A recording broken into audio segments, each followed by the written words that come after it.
Hello children, have a nice day. Today our lesson is Defense and Foreign Policy from Civics Unit 6.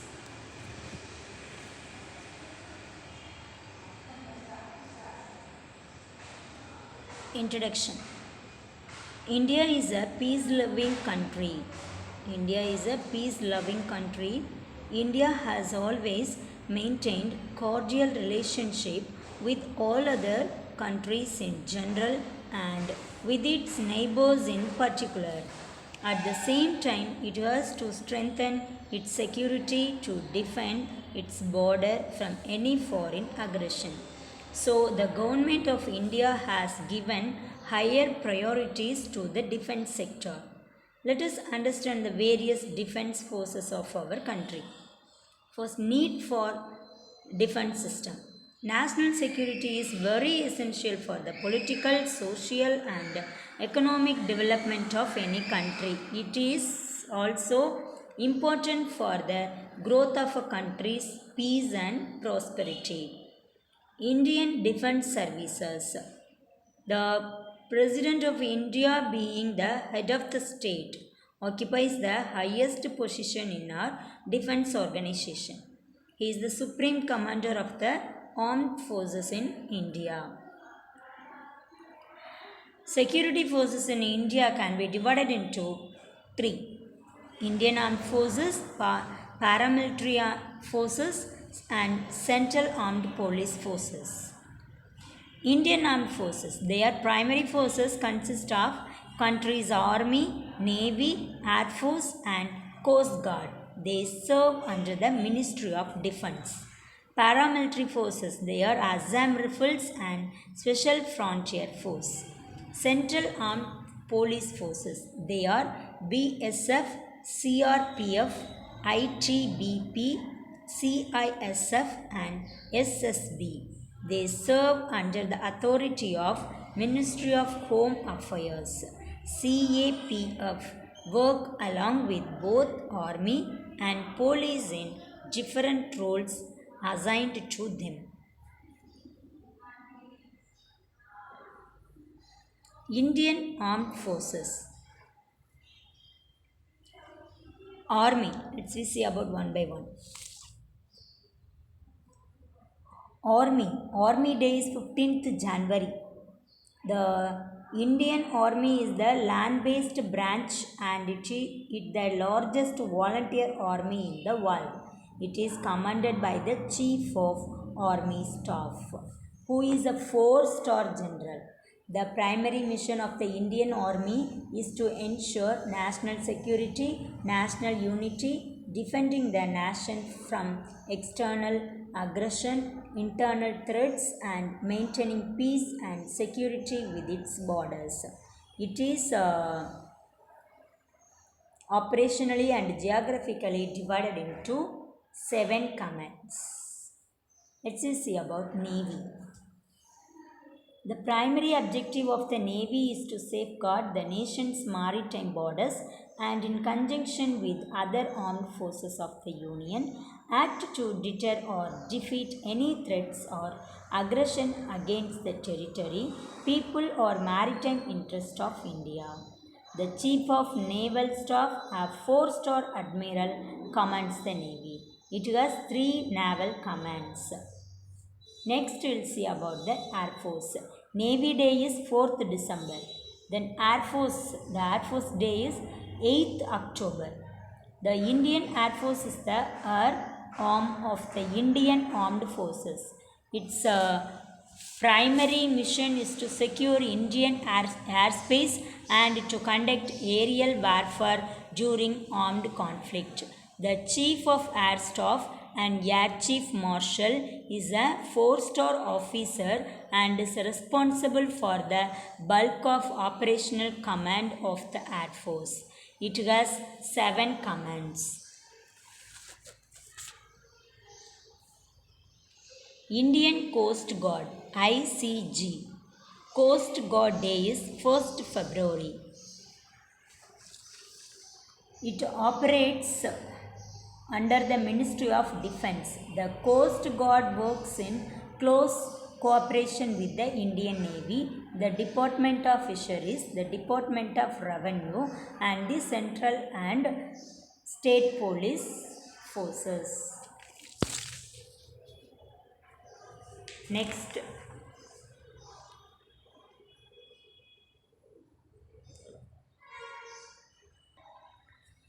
paramilitary defense forces, the forces which help in maintaining internal security, protecting the coastline, and assisting the army are known as paramilitary forces. Their responsibility is the security of important places like railway stations, oil fields, and refineries, water reservoirs, lines.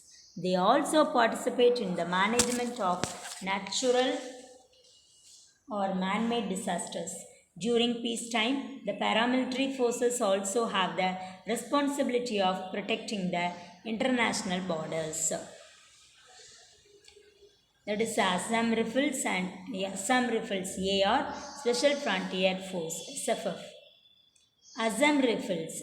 It came into being in 1835, which was established by the British in the Assam region as a militia called the Kachor Levy. There are currently 46 battalions of Assam Rifles. It is under the Ministry of Home Affairs, MHA. Special Frontier Force, SFF. The Special Frontier Force is a paramilitary special force of India created in 1962. This force was put under the direct supervision of the Intelligence Bureau and later under the Research and Analysis Wing, India's external intelligence agency. Next, we will see about Central Armed Police Forces, CAPF.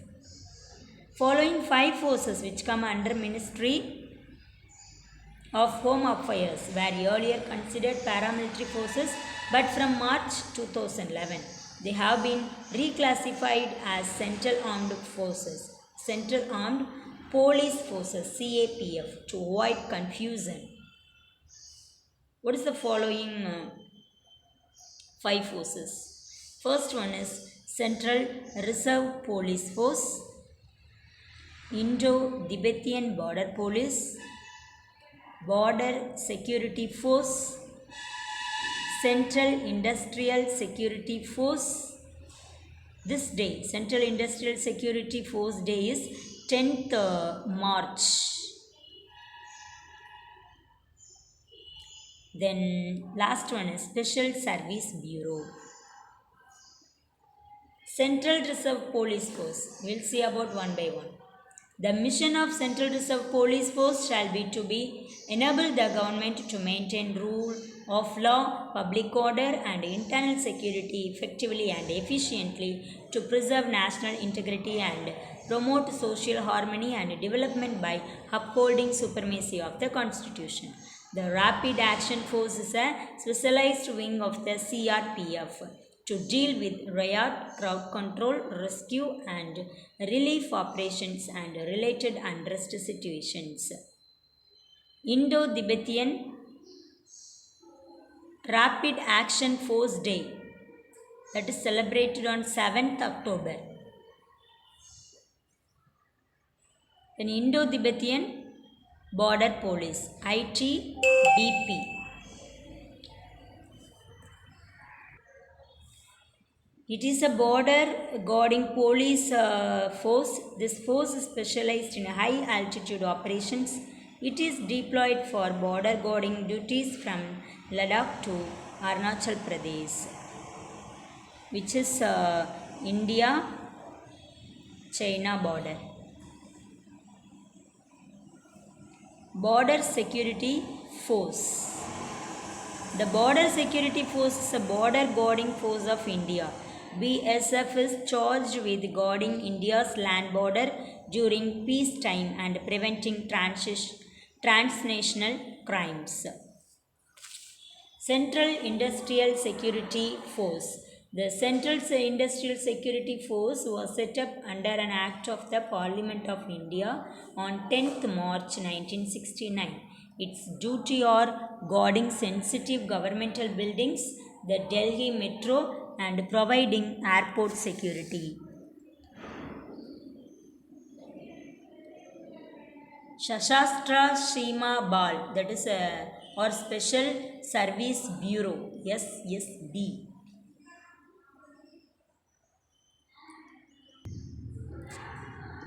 SSB. In English, the Armed Border Force is the border gardening force for Nepal and Bhutan border. Next, Home Guard. The Indian Home Guard is a voluntary force tasked as an auxiliary to the Indian police. All citizens of India in the age group of 18 to 50 are eligible. To protect and guard our nation, our armed forces are always kept ready. Youth should come forward to service and save the nation by joining the armed forces. Next, we will see about foreign policy of India.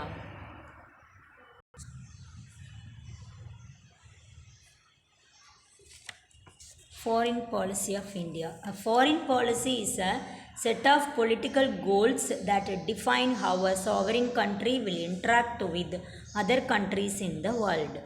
Our country's external relation is based on certain principles and policies. What are the basic principles of foreign policy? Preservation of national interest, achievement of world peace, disarmament, abolition of colonialism, racism, and imperialism, increasing the number of friendly nations, economic development. Panchasheel. Jawaharlal Nehru, the first Prime Minister of India, was the chief architect of India's foreign policy. Nehru was a supporter of world peace. Hence, he gave utmost importance to world peace in his policy planning. He declared the 5 principles of peace known as Panchasheel. These principles included mutual respect for each other's territorial integrity and sovereignty, mutual non-aggression, mutual non-interference in each other's internal affairs, equality and mutual benefit, peaceful coexistence.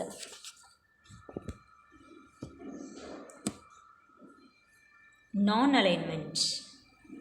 The word non-alignment was coined by V.K. Krishna Menon. Non-alignment aimed to maintain national independence in foreign affairs by not joining any military alliance formed by the USA or Soviet Union in the aftermath of the Second World War.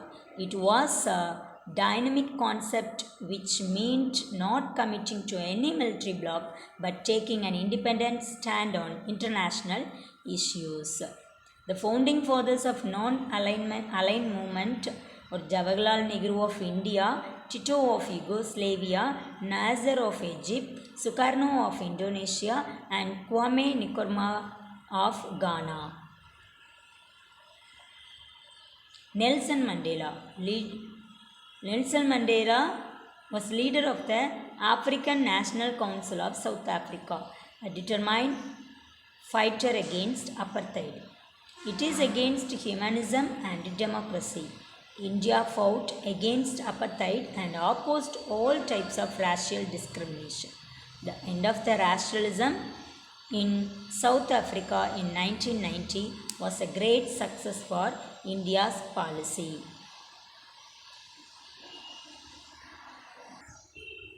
India's relation with the neighboring countries. India's position is unique in its neighborhood.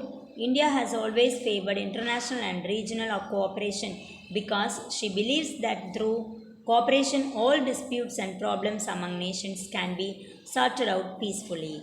India shares a common land border with Pakistan, Afghanistan, Nepal, China, Bhutan, Bangladesh and Burma. It also shares a common sea border with Sri Lanka. India is a vast country with Pakistan and Afghanistan to the northwest, China, Nepal, Bhutan to the north, Bangladesh to the east, Myanmar to the far east, Sri Lanka southeast, and Maldives southwest. Neighborhood first policy. India provides neighbors with support as needed in the form of resources, equipment, and training. Greater connectivity and integration is provided so as to improve the free flow of goods, people, energy, capital, and information. Act East, Act East policy. Southeast Asia begins with Northeast India. Myanmar is our land bridge to the countries of the Association of the Southeast Asian Nation. The purpose is to ensure a stable and multipolar balance of power in the Indo Pacific and to become an integral part of Asia. India is actively engaged in general economic diplomacy with its neighboring countries as below. SAARC, SAARC, South Asian Association for Regional Cooperation. India believes in regional cooperation to foster the bonds of brotherhood, cooperation, and peaceful coexistence. SAARC was established. India, Bangladesh, Pakistan, Nepal, Bhutan, Sri Lanka, Maldives, and Afghanistan are the 8 members of the SAARC. BCIM. This is B for Bangladesh, C for China, I India, M Myanmar. This is economic corridor envisages the formation of a thriving economic belt focusing on cross-border transport, energy and telecommunication networks. BIMSTEC, that is it refers Bay of Bengal Initiative for Multi-Sectoral Technical and Economic Cooperation. Its main objectives are to strengthen and improve the technological economic cooperation, international trade and foreign direct investment cooperation. The member countries are Bangladesh, India, Myanmar, Sri Lanka, Thailand, Bhutan and Nepal. BBIN. Bangladesh, Bhutan, India, Nepal has signed a framework to enable movement of passengers, cargo vehicles and for energy development. India's foreign policy is to maintain peace, freedom and mutual cooperation among the nations. Children, I hope understood this lesson. You learn book back exercises which is displayed on the screen.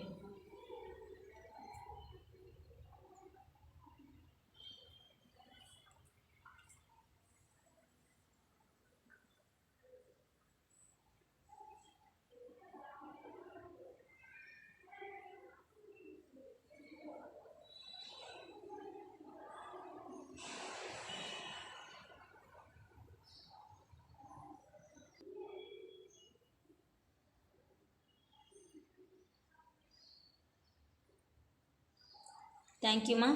Take care of yourself.